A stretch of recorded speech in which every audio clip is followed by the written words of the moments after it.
कार्यसम्राट आमदार प्रशांत दादा ठाकूर यांच्या वाढदिवसानिमित्त विद्यार्थ्यांना शालेय साहित्याचे वाटप, सौ तृषाली रमेश मुंडे यांच्या पुढाकारातून धाकटे वेणगाव येथे समाजोपयोगी उपक्रम.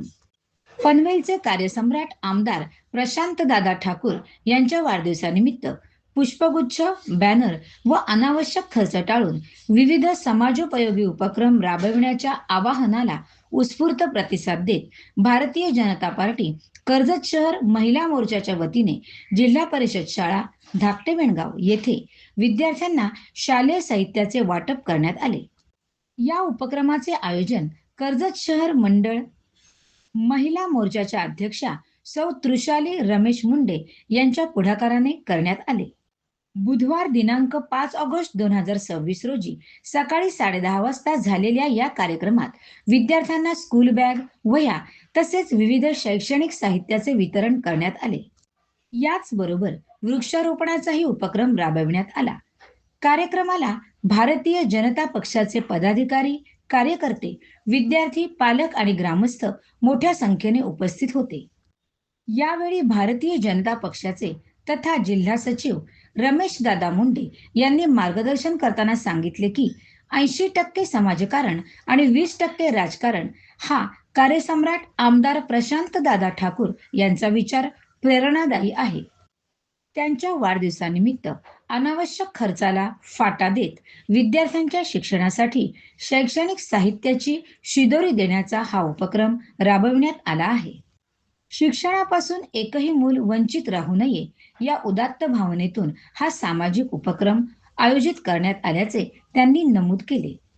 कार्यक्रमास जिल्हा व मंडळ स्तरीय पदाधिकारी, कर्जत तालुका व शहर मंडळाचे पदाधिकारी, महिला मोर्चाच्या कार्यकर्ता, विद्यार्थी, पालक तसेच ग्रामस्थ उपस्थित होते.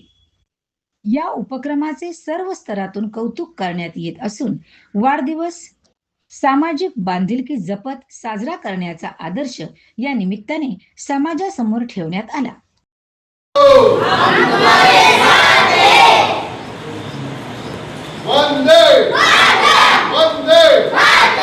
भारत माता की जय.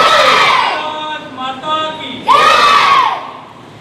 आज आमच्या सर्वांचे नेते माननीय पनवेलचे कार्यसम्राट आमदार प्रशांतदादा ठाकूर यांचा आज वाढदिवस आणि त्यांनी आम्हाला सर्व कार्यकर्त्यांना आवाहन केलं होतं की कुठच्याही प्रकारचा केक न कापता, बॅनरबाजी न करता आपण हा वाढदिवस एखाद्या सामाजिक उपक्रमातून तुम्ही साजरा करावा. आणि तो त्यांचा वाढदिवस आम्ही इथे आमच्या इथे तर आम्ही दरवर्षी तो साजरा विविध प्रकारच्या करत असतो. गेल्या वर्षी आम्ही वृक्षारोपण, मनोरुग्णांना खाऊचं वाटप करून शालेय साहित्याचं वाटप करून केलं होतं आणि आमच्या नेत्यांच्या आव्हानाला आम्ही प्रतिसाद देऊन याही वर्षी आम्ही महिला मोर्चाच्या अध्यक्ष सौ तृषाली मुंडे यांच्या नेतृत्वाखाली आज इथल्या विद्यार्थ्यांना शालेय साहित्याचं वाटप, बॅग असेल, स्कूल बॅग असेल, वह्या असतील, पेन असतील, पेन्सिल असतील, जे जे लागणारं साहित्य आज विद्यार्थ्यांना आम्ही वाटप केलं. आणि अशा प्रकारचा सामाजिक एक उपक्रम आमच्या नेतृत्वाने दिलेल्या आदेशाचं पालन करून आम्ही आज तो यशस्वीपणे आज एक कार्यक्रम करू शकतो.